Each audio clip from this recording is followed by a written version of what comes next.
Isso acabou sendo Maurício, decisivo. você teve experiência também com outros carros e a gente sabe que você tem uma coleção, né? Você pode mostrar para a gente um pouco, falar um pouco dos carros de esporte protótipo que você teve assim, falar um pouco sobre os pontos positivos e negativos de cada carro, porque realmente é uma das coisas que mais assim nos causam curiosidade, é de você falar a diferença de o teu Mazda rotativo para um Nissan, que a gente sabe que você pilotou, para o Porsche 962, para você falar um pouquinho sobre cada esporte protótipo que você guiou, né? E o que você achou de cada um deles, o que eles tinham de bom, de ruim, de diferente, como você destacou aí a questão, por exemplo, do freio motor que não existia com o carro com pistão Wankel, né? Você pode falar um pouco sobre esses carros para a gente? Posso? Na verdade, a gente vai entrar mais na época de Le Mans. Eu participei 6 vezes de Le Mans, tá? E cada ano com um carro diferente. Eu comecei a participar com o Porsche 962, que era um Porsche 3.8 biturbo, que é esse daqui, ó. Não sei se dá para ver bem. Tá vendo João, bem, pode tá dar vendo bem, destaque, Maurício? hein? Assim. Então, esse daqui era um Porsche que eu corri junto com o Roland Rottenberger. Isso foi em 89. Esse carro, a gente, à noite, estourou um pneu e voou a carenagem traseira e a gente teve que abandonar a corrida. Tá? Mas foi a primeira vez que eu andei em Le Mans, naquela reta Mulsanne, não tinha chicanes ainda. Eu me lembro que eu estava a 370 por hora, a Mercedes, que era pilotada pelo Schumacher, e um outro que eu esqueci o nome agora, que correu de Fórmula 1. Vandermeer. Vandermeer. Me passaram a 400 por hora. Meu Deus do céu. Você estava em 370 e foi ultrapassado, é isso que você está me dizendo? A 400 por hora. Quer dizer, foi uma reta inteira acelerando, uma reta grande, ficava 2, 3 minutos a giro máximo a uma velocidade imensa, né? E à noite você chegava. À noite tinha parte que tinha fog, tinha parte que chovia. Quer dizer, foi uma experiência bem grande para mim participar a primeira vez em Le Mans. Daí esse motor. Desculpa. Te parar um pouquinho. A gente entrevistou o Raul Boesio também sobre isso, e eu acho fascinante.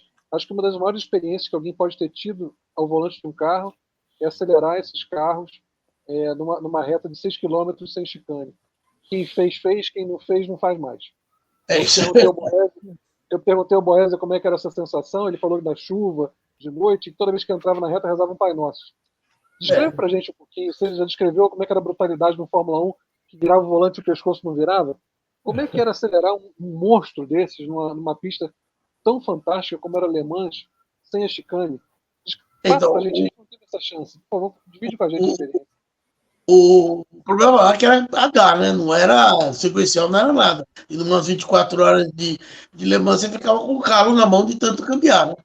E na reta, que era o lugar onde você podia relaxar, era o contrário, você ficava mais tenso, porque se fura um pneu, aquela velocidade, não é que murcha o pneu, simplesmente estoura um pouco, esquenta demais, estoura, levanta a carenagem e o carro começa a decolar.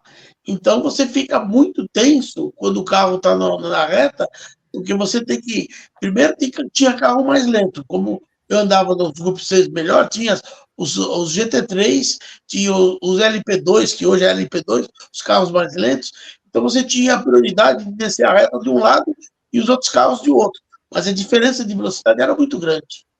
Então, além de você estar tenso de acontecer alguma coisa no seu carro, você tinha que monitorar se dava tempo para você passar o pessoal mais lento ou não nas retas. Entendeu? E a iluminação, a noite escura. Não é que nem os autódromos atuais que os caras põem iluminação. É escuro, escuro mesmo.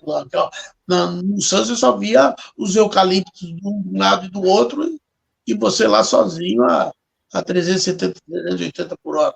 Aí de repente já uma Mercedes passando a 400, né?